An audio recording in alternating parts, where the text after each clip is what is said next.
My name is Mara Ellis. I'm 24 years old, and yeah, I used to be the kid people quietly gave up on. Not loudly, not dramatically, just slowly, cleanly, like erasing pencil marks until the paper forgets they were ever there. I was 12 when my mother decided I wasn't worth the investment anymore. That's not what she told people, of course. She said things like, Mara needs a calmer environment. She said, she learns differently. She said, we're doing what's best for her. Yeah, that kind of stuff sounds real nice when you dress it up. But I remember the truth. I remember sitting at that kitchen table, staring at a report card that felt heavier than it should have been. My dinner was untouched, cold, forgotten, kinda like me. And my mom looked at me, really looked at me, like I was a problem she was tired of solving. Then she said it. Some kids are meant to succeed, and some kids need to stop holding everyone else back. That line? Yeah, that one sticks. See, I wasn't lazy, I wasn't careless. I was just drowning in a system that didn't know what to do with someone like me. Tests felt like courtrooms, grades felt like verdicts, and love felt like something you had to earn, and I was failing. But there was one thing I wasn't failing at: drawing. Give me a blank page, and I could build a whole world on it. Stories, characters, moments that made people pause, feel something. But in my house, that didn't count, because you can't hang creativity on a trophy shelf. That night, after another round of being told I was embarrassing the family, I did something I'd never done before. I left. No jacket, no plan, no destination. Just out. Because somehow the freezing cold outside felt easier than staying where I wasn't wanted. By morning, they found me, and for 1 second, just one, I thought maybe that scared my mom enough to choose me, to pull me close, to say, you matter. But nah, she packed my bags, just like that. I begged, I cried, I promised I'd do better, study harder, talk less, be easier, be whatever version of me she could finally love. She didn't even hesitate. She just said, I have another daughter whose future I need to protect. And that was it. Game over. The drive from Boston to Montana felt like being erased in real time. My dad drove like he couldn't afford to think. My mom was on her phone the whole time, answering emails like this was just another Tuesday. No one talked about what was happening, because if you don't say it out loud, maybe it's not real, right? My twin sister, Sloane, she didn't come. That part, that hurt more than anything, because losing a parent is one thing, but losing your other half? That hits different. When we pulled up to my Aunt June's place, I didn't know what to expect. But there she was, standing on that worn-out porch, wind chimes ringing behind her like some kind of soft welcome. She didn't ask questions. She didn't analyze me. She just hugged me. And I swear that hug almost broke me completely, because it had been so long since someone held me like I wasn't a burden. My mom handed over a folder, school records, documents, a check, like she was transferring responsibility. Not a daughter, a responsibility. She started explaining what I needed: structure, discipline, fewer distractions. And my aunt, she looked at me, really looked at me, then said something I didn't understand back then, but I'll never forget. Maybe what she needs is someone who asks what she's good at. Yeah, my mom didn't like that. Not one bit. The first couple weeks, I barely spoke. I kept my suitcase packed because unpacking felt like accepting, and I wasn't ready to accept that I'd been left. But my Aunt June, she didn't push, she didn't lecture, she didn't try to fix me. She just showed up. Pancakes for dinner when I wouldn't eat breakfast, art supplies left on the table like it was no big deal, car rides without warnings, without pressure. And then one day I brought home a C. I braced myself, old habits, waiting for disappointment, waiting for that look. But she just glanced at it and asked, "Did you understand more than last time?" I said, "Yeah."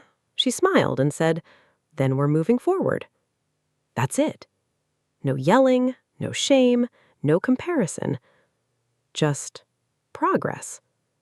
And something inside me shifted. In Montana, I wasn't the disappointing twin. I was just Mara. Quiet, sure. A little awkward, yeah. But not second place by default. I joined the art club, started designing posters, painting sets, helping out wherever I could. And for the first time, people noticed me for something real. Not because I beat someone, not because I met some expectation, but because I created something that mattered. When I was 15, I sold my first drawing at a farmer's market. $20, that's it. But to me, man, that felt like winning the lottery. Because someone looked at something I made and said, "This has value." Aunt June framed that $20, put a little note under it. Proof that talent counts. And that night, I didn't feel sad. I didn't wish my mom had seen it. I just felt seen by the people who actually stayed. That was the moment everything started to change. Not all at once, not like some movie transformation, but slowly, quietly, like healing usually does. I stopped waiting for my mother to come back, stopped trying to become someone she could finally approve of, and started building someone I could actually live with. By the time I graduated high school, I wasn't the girl who got sent away anymore. I was the girl who survived it. And trust me, that's a whole different kind of strength. So yeah, by the time I hit college, I wasn't fixed. Let's not pretend it was some glow-up montage with perfect lighting and a background track. I still had days where one sentence could wreck me. Still had nights where I'd stare at the ceiling wondering what was so wrong with me that my own mother couldn't choose me. But here's the difference now. I wasn't waiting for her anymore. I was building something. Mine. College wasn't easy. Not even close. I worked at the campus print shop. Ink-stained hands, late shifts, cheap coffee that tasted like regret. Picked up random freelance gigs. Menus, posters, whatever paid. Most nights, I was teaching myself stuff off free tutorials, like, okay, let's figure this out at 2 a.m. because we can't afford to fail. But weirdly, it felt good. Because for once, the pressure wasn't about proving I was worthy. It was about creating something real, something honest. And then Caleb showed up. Not in some dramatic, slow-motion movie scene kind of way. Nah. He walked in carrying a crate of injured birds. Yeah, that's how we met. I was volunteering at this wildlife fundraiser, painting signs, trying to build my portfolio, and I had painted this fox on a board, one ear bent slightly. He stops, looks at it, and goes, "That fox looks like it's been through some stuff, but it didn't quit." I remember just staring at him like, did you really just read my entire personality off a drawing?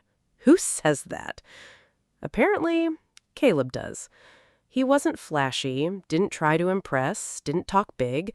He just showed up, consistently, quietly, like someone who didn't need to prove anything. And his family? People called them the Wolves. At first, I thought it was just some small-town nickname, but nah, it fit. They moved like a unit. If one person had a problem, suddenly there were 5 people fixing it. No drama, no noise, just action. His mom, always cooking for someone who needed it. His brothers, showing up with tools before you even asked. His grandma remembered everybody's birthday like it was a national holiday. And Caleb once told me something that stuck. In our family, being cold-blooded doesn't mean you don't care. It means you don't lose control when things get messy. At the time, I just nodded. Didn't realize that line was going to matter later. A lot. We started as friends, Late night talks at the print shop, him bringing coffee like he just happened to be in the area. Yeah, sure, bro. Small town coincidence, right? I helped him design flyers for the rescue, then a logo, then a website. One project turned into another.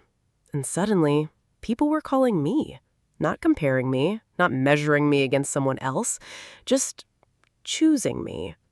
That feeling? Man, that hits different when you've spent your whole life feeling replaceable. By 22, I had my own thing going. Mara Wolf Studio. Yeah, I took his last name before it was even official. Guess part of me already knew. He proposed under this old cottonwood tree behind the rescue ranch. Tried to make it romantic, but his whole family was hiding behind hay bales like the world's worst undercover agents. I could literally see one of his brother's boots sticking out. I said yes anyway, obviously. We got married in this simple outdoor ceremony. Nothing fancy, just real. Aunt June walked me down the aisle. She was crying so hard I thought she might trip halfway. My dad sent money, a card. No call, no show. My mom didn't even try. Sloan came, but she spent half the time texting our mother like she needed permission to be there. That part still stung. A year later, Lily was born. And let me tell you something. The moment I held her, everything clicked. All of it. She was tiny, fragile, perfect. And I remember thinking, how do you look at something like this and decide it's not worth loving? Because my mother did. And suddenly that choice felt unnatural. Like something in her had to be broken for that to make sense. But here's the thing. Lily didn't grow up in that kind of house. Not even close. She grew up in a home where people showed up, where love wasn't conditional, where nobody had to earn their place. The wolves, yeah, they treated her like she was royalty, passed her around like she belonged to all of them. And in a way, she did. My studio started growing, slow, steady. Children's books, library campaigns, small businesses. Nothing huge, but it was real. It was mine. And then one night, everything shifted again. I was rocking Lily to sleep when my phone lit up. Sloan. I hadn't heard from her in a while. I opened the message. Mom wants to reconnect. That was it. No apology, no context, just that. I stared at those words for a long time because what does that even mean? Reconnect? Like we just lost Wi-Fi or something? Like this was some glitch we could fix with a reset? I looked over at Caleb. He was folding baby clothes like it was a serious mission. I told him. He didn't react the way I expected. Didn't get angry, didn't tell me to block her. He just asked, do you want closure or do you want them to see what you lost? Yeah, that question, that hit hard. Because the truth was, I wanted both. I wanted answers, but I also wanted them to stand in the middle of my life and realize they didn't break me. They didn't end me. They just lost me. So I said yes, invited them to dinner at my house, my space, my life. And just like that, the past walked right back to my front door. Saturday came way too fast. You ever wait for something your whole life and then suddenly wish it would just cancel itself? Yeah, that was me.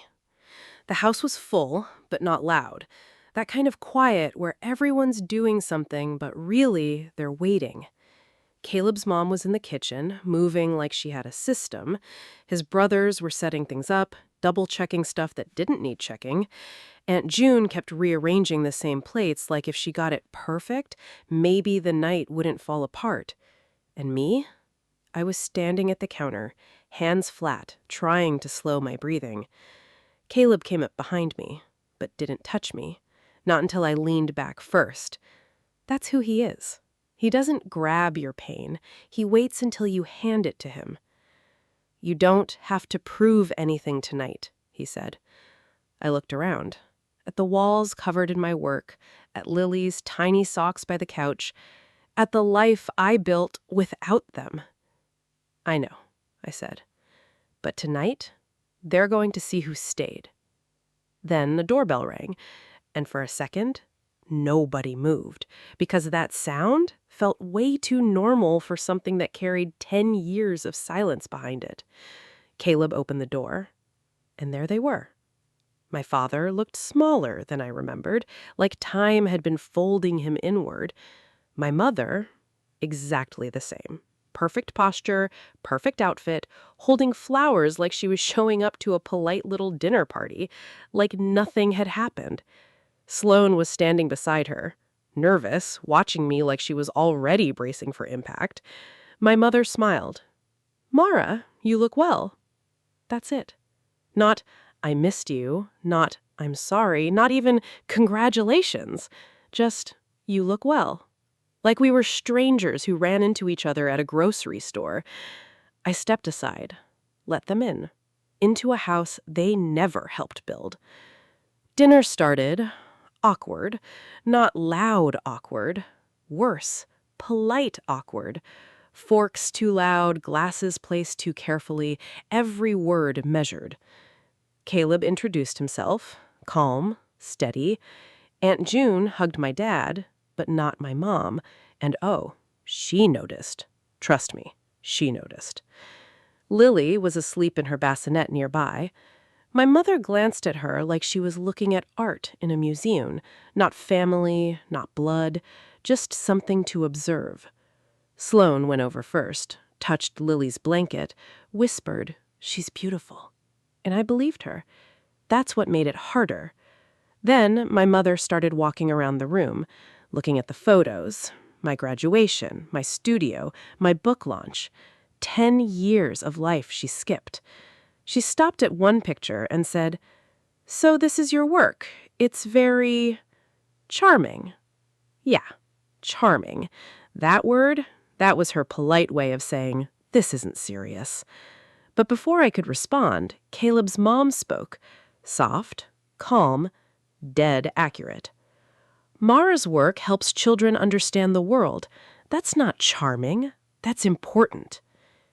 You could feel it, that shift, like the air just got sharper. We sat down, tried again. Small talk, questions, pretending, until she did what she always does. She rewrote history.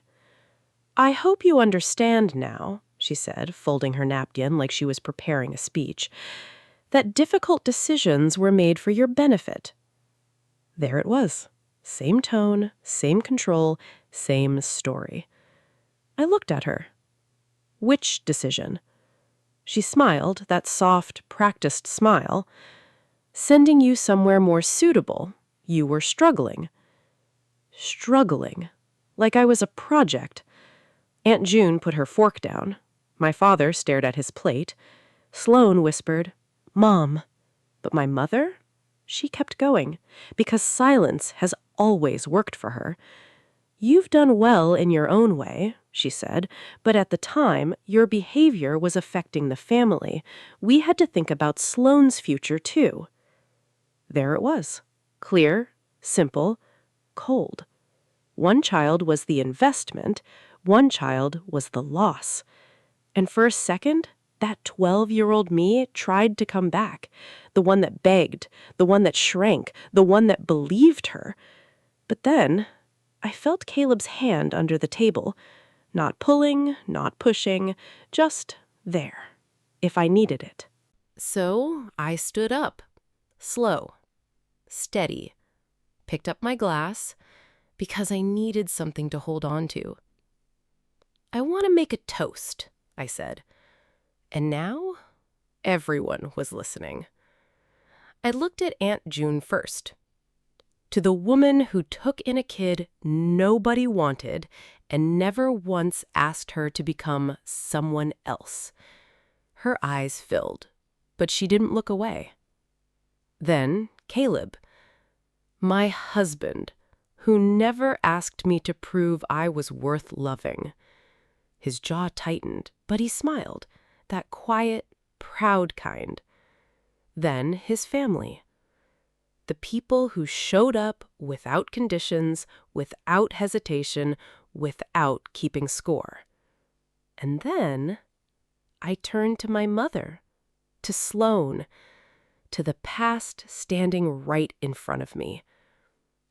"These," I said, gesturing around the room, "are the cold-blooded wolves." Silence. Complete. Cold-blooded enough to stay calm when someone lies, smart enough to keep receipts, and loyal enough to never abandon one of their own just because loving them gets inconvenient. You could feel it. That hit landed. My mother went pale. Sloane froze. My father looked like he wanted the ground to swallow him. "How dare you?" my mother whispered. Not hurt, not regret, just offended. And before I could even respond, Caleb's grandmother spoke. "We're not strangers," she said calmly. "We're the people who stayed after you left." That one? Yeah, that one ended it. They left. No dessert. No goodbye worth remembering. Just gone. And you know what? It didn't feel like victory. Not fireworks, not revenge, just breathing. Like finally putting something heavy down after carrying it way too long. But yeah, that wasn't the end. Not even close. Because people like my mother, they don't lose quietly. They just change the stage. 2 days later, she went online and tried to rewrite me again. Posts, lies, tags.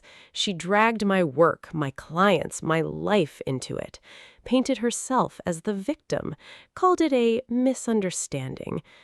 And for a second, I panicked because this wasn't just emotional anymore. This was my career, my reputation, everything I built. But Caleb, he didn't panic. He got calm, real calm. "Don't respond yet," he said. "We gather everything first." And just like that, the wolves moved. Screenshots, timelines, proof. No yelling, no drama, just facts.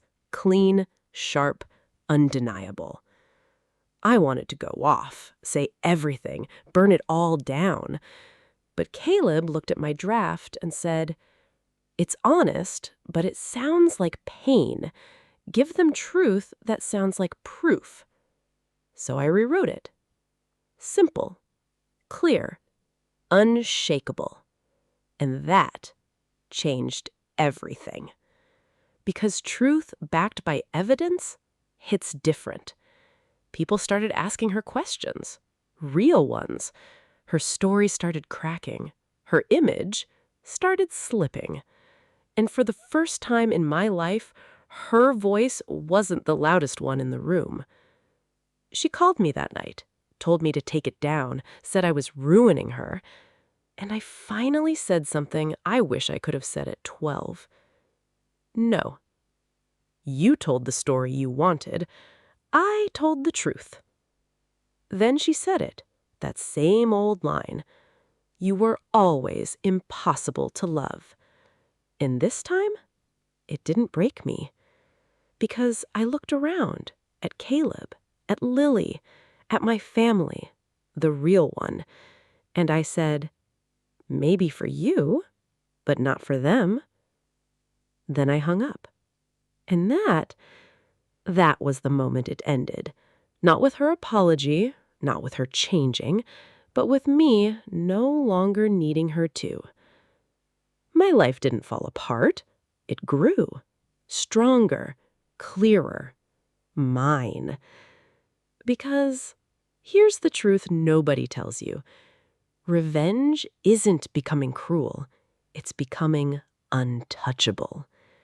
And if someone ever made you feel like you had to earn love, like you were too much or not enough, listen carefully. You don't need their permission to exist. You don't need their approval to matter. And you definitely don't need to shrink yourself just to fit inside their version of acceptable. You can open the door, or you can close it.